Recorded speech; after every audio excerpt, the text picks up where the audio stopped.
Shalom mtu wa Mungu, na kusalimu katika jina la Bwana wetu Yesu Kristo. Karibu katika darasa letu la kujifunza neno la Mungu. Na katika darasa hili tutakwenda kuangalia karama mbalimbali za Roho Mtakatifu. Karama mbalimbali za Roho Mtakatifu. Jambo hili ni muhimu sana wewe kulifahamu ili ujue nafasi yako katika mwili wa Yesu Kristo. Kwa sababu maandiko pia yanatuambia tusio wajinga kuhusiana na karama za Roho.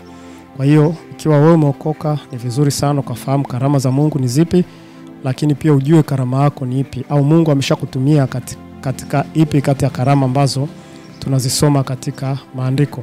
Hivyo basi katika darasa hili fuatana nasi kuanzia mwanzo mpaka mwisho, na Mungu atakupa kujua kwa undani na kwa kina kuhusiana na hizi karama ambazo tunazisoma.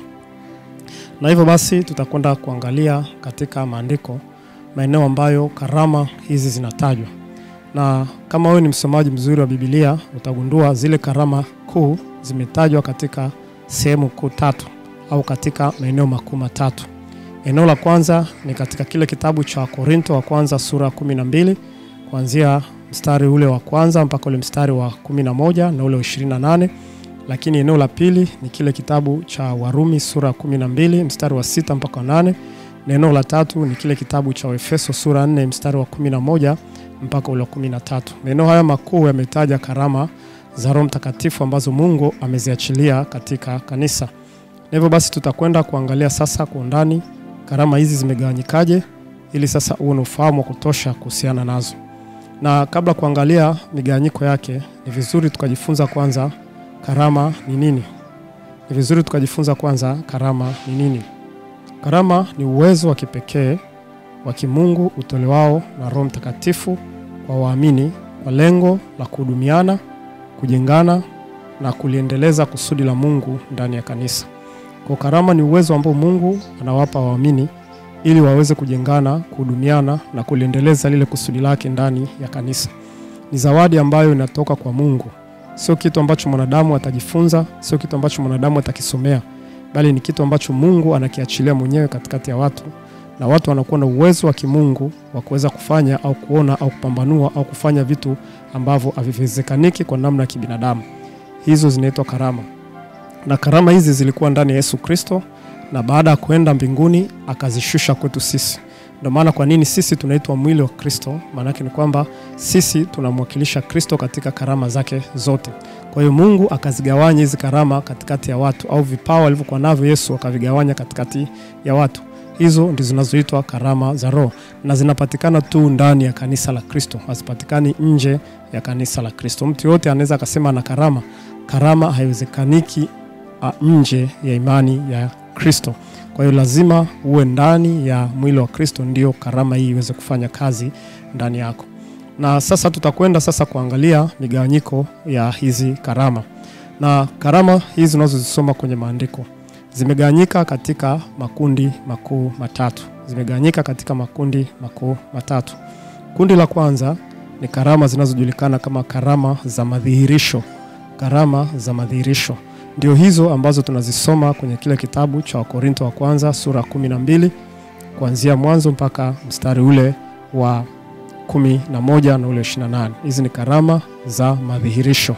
Lakini kundi la pili ni karama za usaidizi au masaidiano. Tutaziona vizuri, ni karama ambazo tunazisoma kwenye kile kitabu cha Warumi ile sura ya 12 na ule mstari wa 6 mpaka 8. Na kundi la tatu ni karama za huduma na uongozi. Na hizi ndizo tunazozisoma kwenye kile kitabu cha Efeso sura ile ya 4 kuanzia mstari wa 11 mpaka 13. Tutaziona zote kwa undani na kwa taratibu kabisa ili uweze kuzielewa vizuri. Ijapokuwa katika maandiko kuna karama nyingine zinatajwa ndogo ndogo, lakini hizo sio msingi katika kanisa. Lakini hizi ndio msingi ambazo wewe kama mtoto wa Mungu lazima uzifahamu. Na leo tutaanzana na kundi la kwanza ambalo ni hili kundi la karama za madhihirisho. Kwa nini tunaziita karama za madhihirisho? Ni karama za madhihirisho kwa sababu Mungu anadhihirisha kwa wazi utukufu wake, uwepo wake, maajabu yake na uwezo wake ndani ya kanisa. Ni madhihirisho ya wazi ya nguvu, uwepo, utukufu na matendo ya Mungu ndani ya kanisa. Hizi karama ziko 9.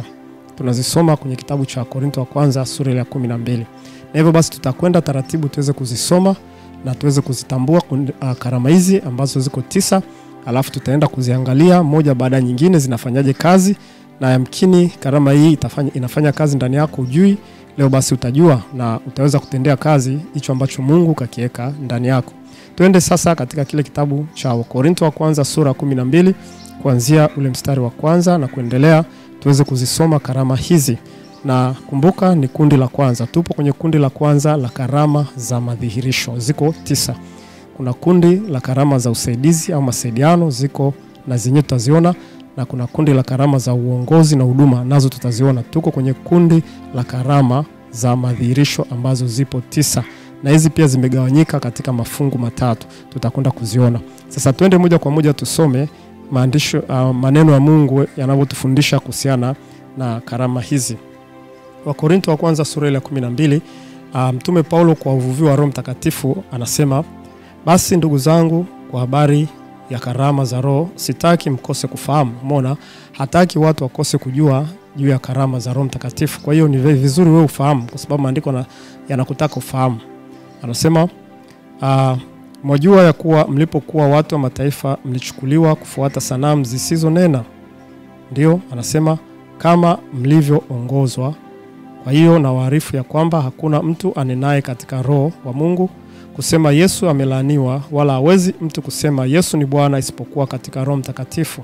Anasema tulipokuwa watu wa mataifa tulizifuata sanamu zisizoweza kunena. Maana yake ni kwamba katika miungu yetu huko ni miungu ambayo ilikuwa haiwezi kufanya jambo lolote. Miungu haiwezi kusema, ni masanamu tu. Tunapoenda huko kwa waganga ni masanamu yote hayo. Hakuna uwezo wote wanaweza kumfanya kwa mwanadamu isipokuwa mazingaumbo tu au manipulation. Lakini Mungu si sanamu. Mungu ananena na Mungu anazungumza. Na anazungumza kupitia nini? Anazungumza kupitia karama mbalimbali. Sasa anaendelea kusema mstari wa 4, anasema basi pana tofauti za karama, bali Roho ni yeye yule. Ndio, anasema tena pana tofauti za huduma, bali Bwana ni yeye yule. Kisha pana tofauti za kutenda kazi, bali Mungu ni yeye yule azitendaye kazi zote katika wote. Umeona? Mungu ni yeye yule anayetenda kazi katikati yetu sisi. Lakini nasema lakini kila mmoja hupewa ufunuo wa Roho kwa kufaidiana. Ndio, angalia sasa anazitaja, maana mtu mmoja kwa Roho apewa neno la hekima, karama ya kwanza. Anasema na mwingine neno la maarifa, karama ya pili. Anasema apendavyo Roho yeye yule. Mwingine imani, umeona, katika Roho yeye yule. Na mwingine karama za kuponya katika Roho yule mmoja. Na mwingine matendo ya miujiza. Na mwingine unabii. Na mwingine kupambanua roho. Mwingine aina za lugha. Na mwingine tafsiri za lugha. Lakini kazi hizi zote huzitenda Roho huyo mmoja, yeye yule akimgawia kila mtu peke yake kama apendavyo yeye. Zimetajwa karama 9 hapo. Hizi zinaitwa karama za madhihirisho ambazo Roho Mtakatifu anazimwaga ndani ya kanisa, na karama hizi anazimwaga kwa makundi yote. Tunapokusanyika aidha kujifunza, aidha kuomba, aidha kutafakari, aidha kupanga mikakati, basi karama hizi zinaanza kutenda kazi. Na leo tutaziona jinsi ambavyo zinatenda kazi. Sasa katikati hizi karama 9 pia zimegawanyika makundi makuu matatu. Makundi makuu matatu. Kumbuka tuko bado kwenye lile kundi mama ambalo ni karama za madhihirisho ambazo ni 9, lakini katikati hizi 9 kumegawanyika katika makundi makuu matatu. Kundi la kwanza ni karama za utambuzi au karama za ufahamu. Hili ndio kundi la kwanza, karama za utambuzi au karama za ufahamu. Lakini kundi la pili ni karama za nguvu. Karama za nguvu. Na kundi la tatu ni karama za usemi, karama za usemi. Sasa tutakwenda moja kwa moja kuziangalia kuangalia ya makundi matatu kufuatana na hizo karama. Lakini katika darasa hili tutaona katika kundi hili la kwanza ambalo ni karama za utambuzi au karama za ufahamu. Kwa nini zimeitwa karama za utambuzi au karama za ufahamu? Ni karama ambazo zinachunguza na kutoa majibu. Kwa hiyo hizi zipo 3 kati ya zile 9. Na ya kwanza ni karama ya neno la hekima, ya pili ni karama ya neno la maarifa, na ya tatu ni karama ya upambanuzi wa roho. Karama ya neno la hekima, neno la maarifa na karama ya upambanuzi wa roho. Hizi ni karama za ufahamu au utambuzi. Kwa hiyo hapa nataka tuangalie katika sehemu ya kwanza, karama ya kwanza kabisa ambayo ni karama ya neno la hekima. Karama hii ni ya namna gani, au karama hii ya neno la hekima ni karama ipi? Kabla kuangalia neno la hekima, tujifunze kidogo hekima ni nini. Hekima ni uwezo wa kupambanua jambo na kulitolea maamuzi sahihi. Mtu ambaye analipambanua jambo na kuweza kulitolea maamuzi sahihi, tunasema hiyo ni hekima. Mtu anaweza kafanya jambo au akatenda jambo, lakini likikosa hekima likawa ni maangamizi au lisilete faida yoyote. Kwa hiyo ni lazima ujue hiyo ndio hekima. Kwa hiyo tunaposema hekima ya Mungu, maana yake ni maingilio ya Mungu katika maamuzi yetu, katika matarajio yetu na katika malengo yetu. Kwa hiyo matarajio, malengo au matamanio yetu yanapoingiliwa na Mungu, basi hekima inakuwepo hapo na matokeo yake yanakuwa ni mazuri na yaliyo bora. Labda nikupe mfano wa kimaisha tu wa kawaida ili uweze kuelewa hekima inafanyaje kazi. Kwa mfano mimi nina mtaji wangu ambao nataka kwenda kuanza biashara ambayo itaniletea faida. Na hivyo basi nikaenda kununua kiwanja labda nje ya mji. Na kile kiwanja nikasema kwa sababu ni kina eneo kubwa, ngoja basi mimi nijenge shule kwa sababu ninajua watu watakuja na kuleta watoto wao katika shule na mimi nitapata faida. Na akaja mtu mwingine ambaye anafahamu na upeo wa juu zaidi yangu, akaja akaniambia, akanishauri, akaniambia unataka kwenda kufanya biashara? Nikamwambia ndio. Akaniambia kwa nini usijenge frame za biashara? Kwa nini usijenge frame za biashara katika ile eneo? Mimi nitamwambia siwezi kujenga kwa sababu sioni wafanya biashara mahali pale. Akaja akaniambia serikali imetoa tamko baada ya miaka 2 karibu na eneo lako watajenga kituo cha mabasi na soko. Na hivyo basi wewe ambaye utakuwa na frame utafaidika sana kwa sababu wafanya biashara watakuja kutaka kufanya biashara zao. Naweza kasikiliza ule ushauri na kwenda kuapply. Nikiapply na kweli nashangaa nakuja kupata matokeo mazuri baadaye. Sasa hiyo tunaita ni hekima. Sasa neno la hekima ni neno ambalo Mungu analiachilia katikati ya kanisa katika mambo ambayo pengine wanajiuliza tunafanya nini? Leo hii tunatenda nini? Au tufanyeje? Tuenende wapi? Tufanye nini? Tujenge nini? Ndio? Au tunatazamia Mungu aseme nasi katika jambo gani katika hii situation au hii hali ambayo tunaipitia sasa hivi. Sasa hapo tarajia kuwa neno la hekima litaanguka na kuamua katikati yenu. Sasa twende tukaangalie mifano michache katika maandiko ambayo neno la hekima au karama hii ilifanya kazi. Kumbuka karama hii inaweza kaja tu ule muda ambapo mmekusanyika. Mungu akasema kwa kupitia kiungo chochote au mtu akapewa ikawa ni sehemu ya maisha yake. Sasa karama hii tunaiona katika mifano kadha wa kadha kwenye maandiko. Mfano moja hapo ni mfano wa mtume Paulo. Ukisoma kile kitabu cha Matendo ya Mitume sura ile 27 mstari wa 21 mpaka ule 26. Tunaona pale Paulo kuna wakati alichukuliwa kama mfungwa, akawa anapelekwa kule Rumi kwenda kushtakiwa na kuhukumiwa na Kaisari. Lakini alipokuwa katika safari ile, wanaanza safari ya meli ambayo ni ndefu sana. Kwa hekima Roho Mtakatifu alimuonyesha Paulo. Akamwambia hii safari sio tu ya kuhatarisha maisha lakini pia kupoteza na mali. Na Paulo alipowashirikisha wale manahodha na mabaharia wakatupilia nje shauri lake. Kwa sababu maandiko yanasema walipoona upepo wa kusi umevuma wakadhani kwamba safari yao itakuwa njema. Lakini ule upepo kumbe ulikuwa ni tofauti, ulienda kuwaletea hasara kubwa sana. Kwa hiyo neno la hekima wangelisikiliza kwa Paulo, wasingeenda katika hasara kubwa kama ile ambayo iliwagharimu mali zao na nusu maisha yao potee. Isipokuwa tu Mungu alikuwa pamoja nao kwa sababu ya Paulo, ndio maana hakuweza kufa, lakini wangeweza kufa kwa sababu hakupokea hekima ya Mungu katika maamuzi yao. Sasa karama kama hiyo inaweza kuwa applied au inaweza kutumika hata katika maamuzi mbalimbali kwenye kanisa.